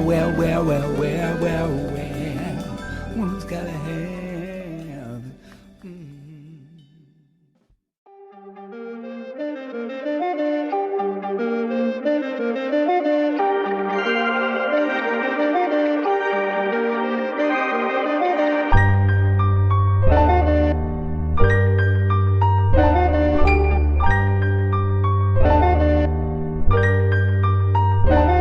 I got the antidote, say they sick with it, I hear them boast. I be drugging rappers, you never witnessed the man is dope. Wash my hands with soap, walk in the booth and I clear my throat. Spit a jam I wrote, when I start rapping you hear a quote. Keep the cannon close, empty the clip in your cantaloupe. Married to my gun, sorry I'm taking, we can't elope. When a man is broke, friends are reluctant to share, they won't. So selfish they see you in the hole and won't hand the rope. All smoke and mirrors, open the window and clear the smoke. My bar's so ugly, looked in the mirror broke. It's a cold world, better make sure that you wear your coat. Only fear God, don't fear the devil, don't fear the Pope. Bar Messiah spitting fire so hot that you can't approach. Greatest ever, reign of terror, I smash him and smear the roach. Papa president, most of these haters are scared to vote. Too much dick sucking, listen closely, you hear them choke. Listen close, I got something for you.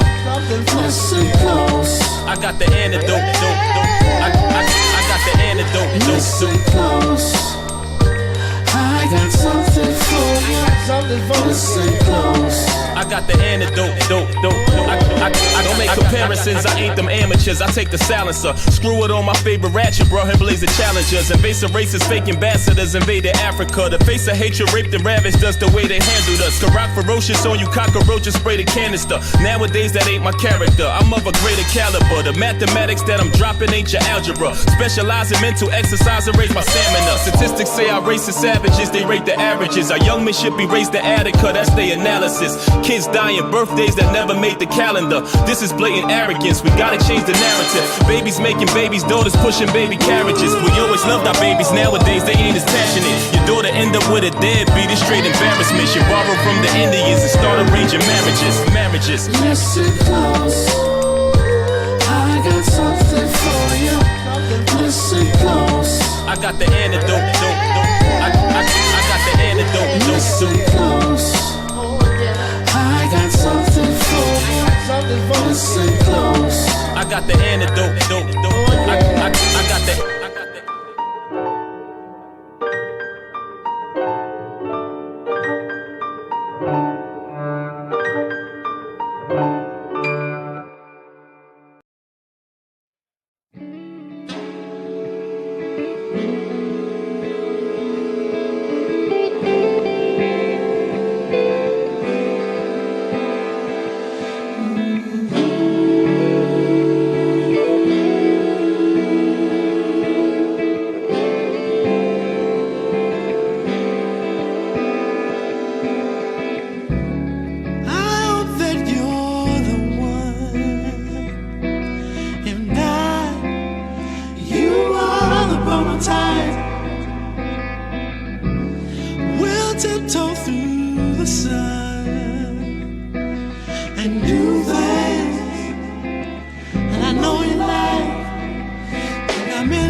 Lord knows I don't want that, but hey, we can be radical.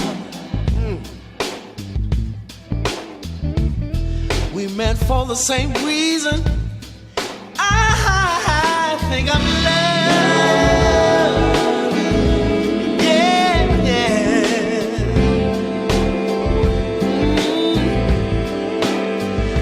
I think I'm in love.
see. Let us see.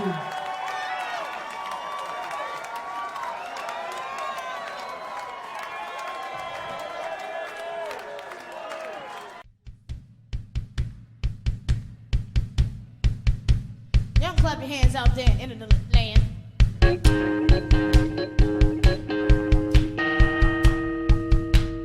Get on down, what you say?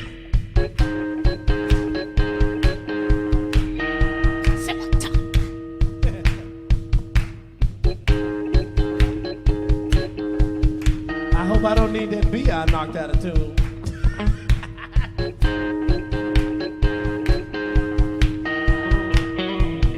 Get on down. Get set.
my nature rise.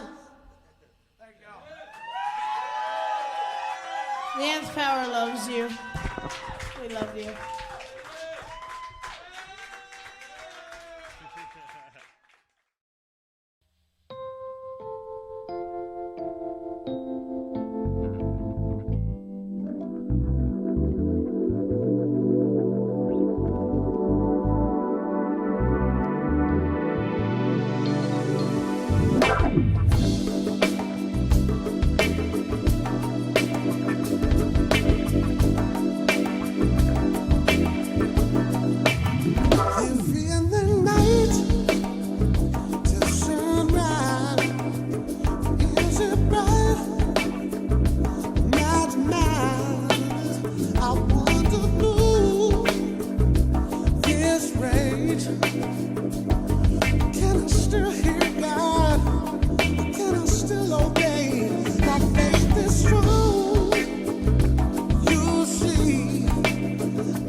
lasting peace, world citizenship, and the rule of international morality shall remain but a fleeting illusion to be pursued but never attained.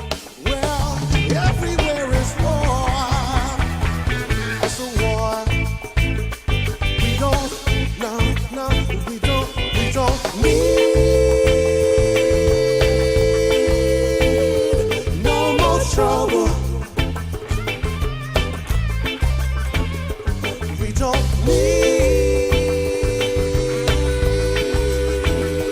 no more trouble, no more war. Yeah, what we need is love to guide and protect us all. If you're up and down from above, help the weak if you are strong. Listen, we don't need no trouble. Stop, no. What we need is love. What we need is love, sweet love. We believe in the healing power of love this evening.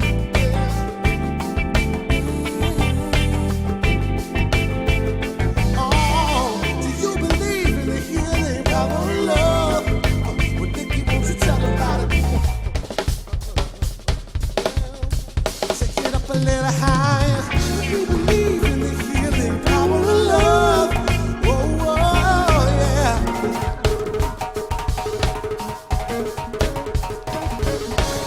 Do you believe in the healing power of love? Oh, oh, oh, oh. Take it up a little higher. We believe in the healing power of love, power of love, power of love, power of love, power of love, power of love. Yeah. Only love. Yeah. Only love. Only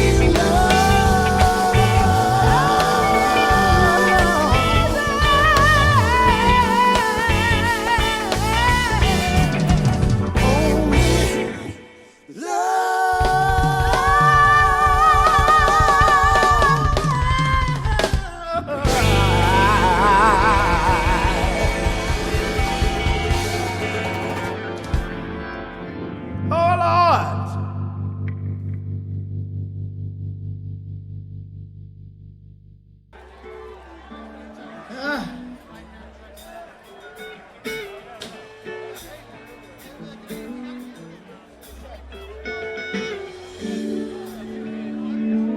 Bear Creek, I would like to dedicate this very special song to y'all.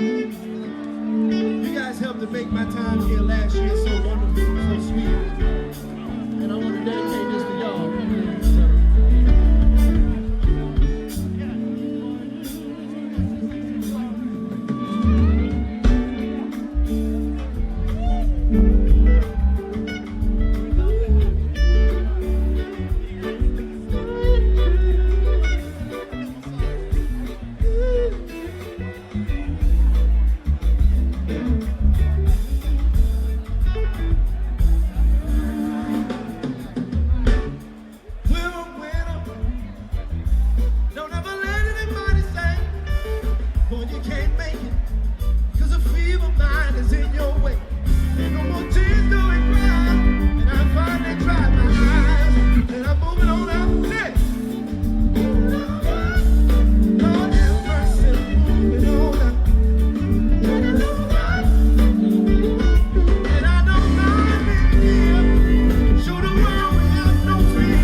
trip, y'all.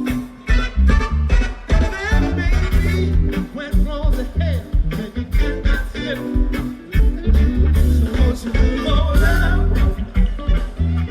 and peace your mind? It's understandable for beautiful people, but there's only one kind. Ain't that right, Bear 3? Hush my child and don't you cry.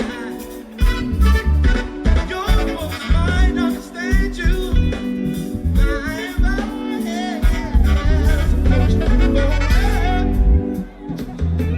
And keep on wishing. And remember your dreams are your only streets. So keep on pushing. Won't you keep on pushing?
Trucks once again, everybody, please make some noise.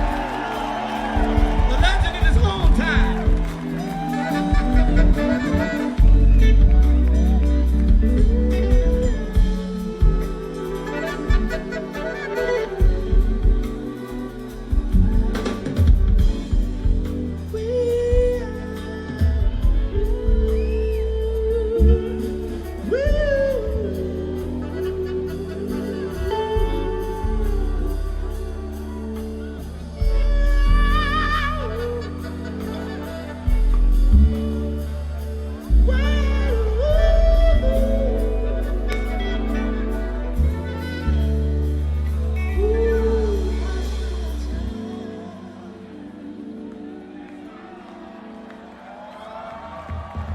And don't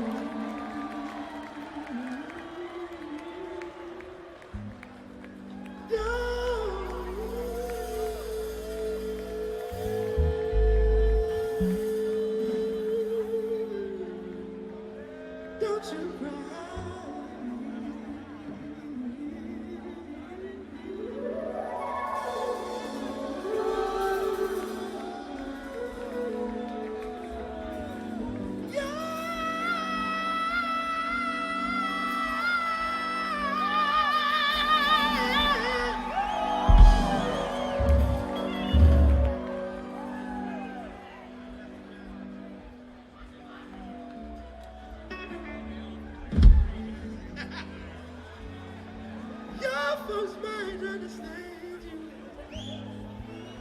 Just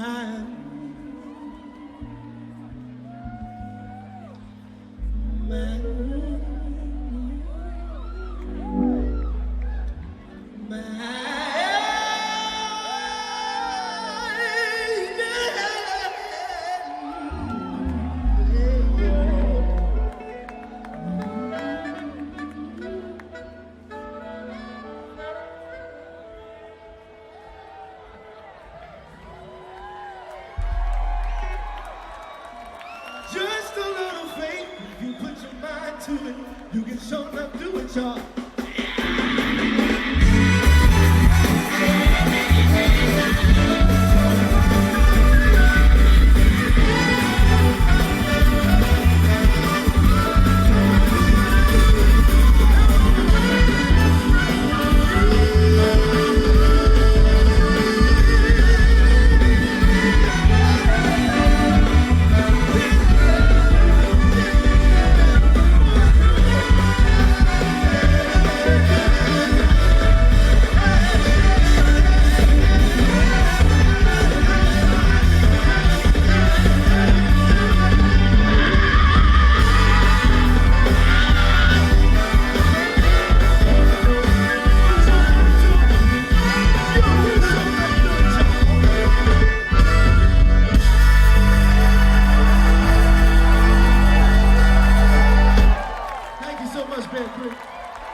Joe Clark, get those chains off the doors immediately. The enemy is here. You smoke crack, don't you? You smoke crack, don't you? Look